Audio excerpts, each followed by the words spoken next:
मेरा बचपन शहर में बीता है, पर आप मुझे देख के बता नहीं सकते हैं मैं कभी शहर में भी रही होंगी। मैंने जॉब भी की है, अच्छी खासी पढ़ी लिखी भी हूँ, पर मेरे हिसाब से जहाँ पे आप चले जाते हो, जैसे परिवेश में आप चले जाते हो, आपको वही रंग रूप ले लेना चाहिए।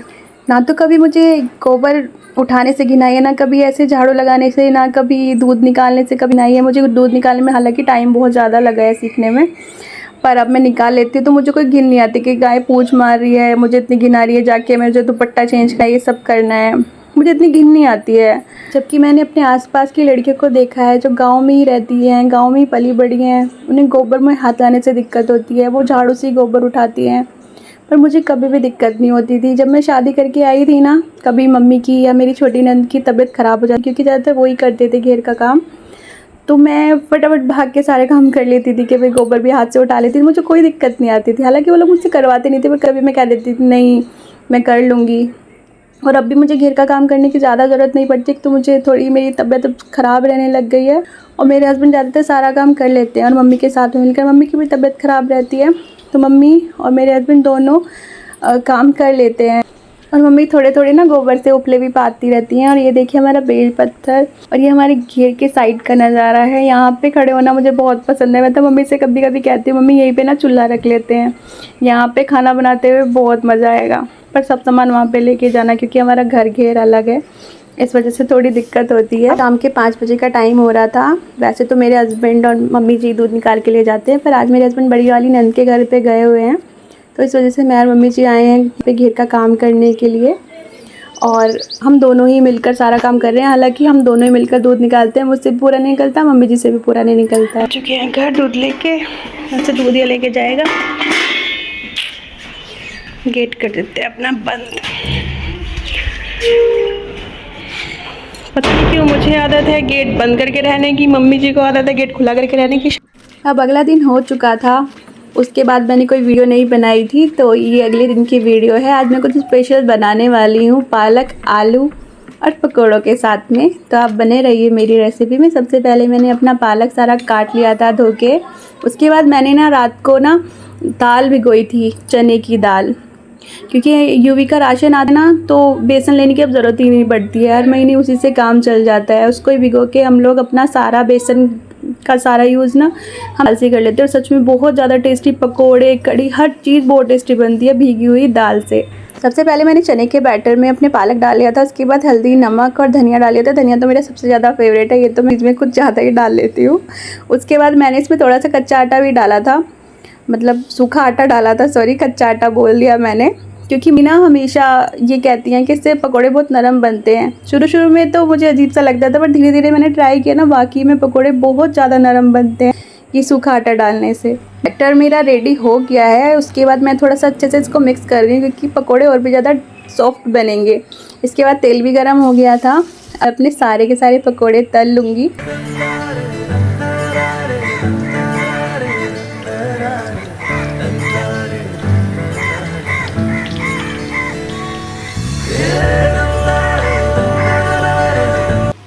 अब मैं आलू भी इसमें डालने वाली हूँ, तो आलू को भी बारीक बारीक स्लाइसेस में काट ली। अब तक तो आप समझ ही गए होंगे मैं बनाने वाली हूँ कढ़ी।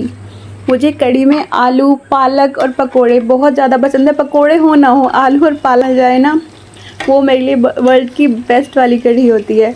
तो इधर मैं पकोड़े भी तल रही थी, इधर मैं आलू भी काट रही थी, ताकि मुझे ज़्यादा टाइम ना लगे, क्योंकि सुबह सुबह ही करना था, लाइट आ रही थी। तो फिर सुबह सुबह हो भी गया था, मेरी कढ़ी बन के रेडी हो गई थी सुबह के 7 बजे तक। तो यहाँ पे मैंने आलू अपने सारे काट लिए थे, इधर सारे पकोड़े भी मैंने लिए थे। बाकी मैंने लहसुन का और प्याज का छुक तो पहले ही बना के रेडी कर लिया था। वैसे आप कढ़ी में अगर ऊपर से तड़का लगाएंगे ना प्याज और लहसुन का, तो वो मुझे ज़्यादा टेस्टी लगता है, और कढ़ी पत्ते का। बाकी अगर मैं पहले लगा देती हूँ उसमें इतना मज़ा नहीं आता है। कभी आप बनाओगे ना ऊपर तड़का लगा के देखना। आज तो मैंने पहले ही लगा लिया था, क्योंकि सब कुछ रेडी हो गया था टाइम से।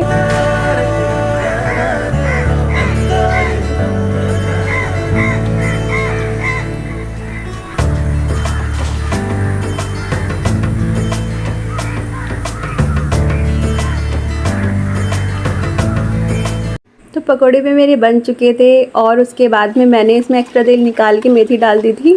और मेथी के बाद में एकदम से प्याज लहसुन अपना डाल देती हूँ, क्योंकि वरना जल जाती है। तो साथ में जितना भुनना होता है साथ में ही भुन जाती है, वो एटलीस्ट काली नहीं होती है। तो अब इसको मैं सारे चौक को भून लूँगी अच्छे से। मेरी मौसी के पे मैं देखती थी एक बहू काफ़ी उसके बड़े बड़े बच्चे हो गए थे 10-12 साल के, वो ना इतनी बड़े होने के बाद भी कढ़ी अपनी सास से बनवाती थी, कहती थी मुझसे नहीं बनानी आती। और मैंने कभी आके बहाने नहीं दिए मुझसे नहीं बनानी आती है, मुझसे आती है चाहे नहीं आती है, चाहे मैं ये वाली मम्मी जी से पूछूँ चाहे मैं अपनी मम्मी से पूछूँ, पर मैं सारे काम कर लेती थी।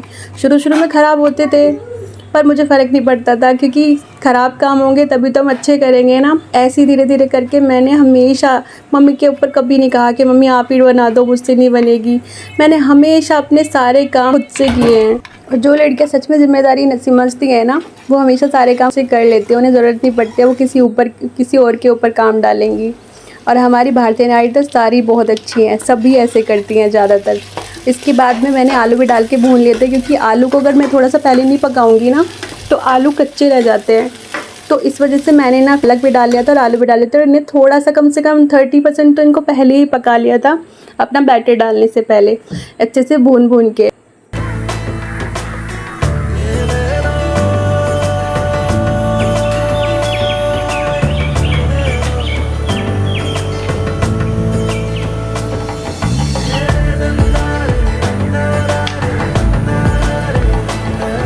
इसके बाद मैंने अपने सारे के सारे सूखे मसाले भी इसमें डाल दिए थे, हल्दी, धनिया। और धनिया तो आपको पता ही है मुझे बहुत ज़्यादा पसंद है, तो धनिया मैंने 2 चम्मच डाला था। हल्दी तो ज़्यादा डालनी पड़ती है कढ़ी में वरना अच्छा नहीं आता है। और फिर मैंने नमक भी डाल लिया था, इनको भी थोड़ा सा ही भुना था। उसके बाद मैंने अपना बैटर डाल दिया था। बैटर का वीडियो में बनाना भूल गई थी।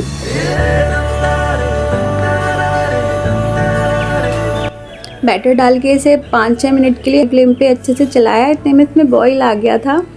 और उसके बाद भी मैं थोड़ी देर और चला लेती हूँ, मुझे डर लगता है कहीं ये फट ना जाए। तो एटलीस्ट जब अच्छे से इसमें बॉईल नहीं लग जाता ना, तब तक मैं इसको चलाती रहती हूँ, भले ही मेरे कितने पैर दुखने लग जाएं।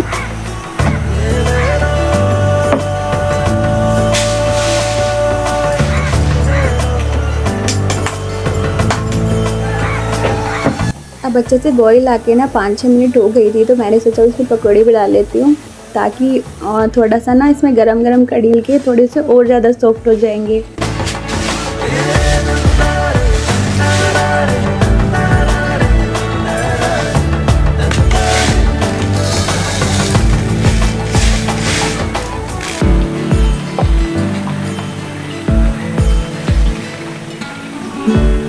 कढ़ी बना के मैंने सबसे पहले अपने दोनों बच्चों को खाना दिया, वो अच्छे से थे। मेरा बेटा भी अब तो अपने हाथ से खा लेता है। और उसके बाद में उसके साथ थोड़ी सी की मस्ती। मिट्टू मार दिया, मिट्टू तो बहुत गंदा आदमी है ना पापा? मिट्टू तो गंदा आदमी है, मिट्टू मार दे भैया के। गंदा है मिट्टू, पिटाई करो उसकी मिट्टू की। अगर आपको मेरी वीडियो थोड़ी सी भी अच्छी लगी, please like, subscribe and share. Thank you so much.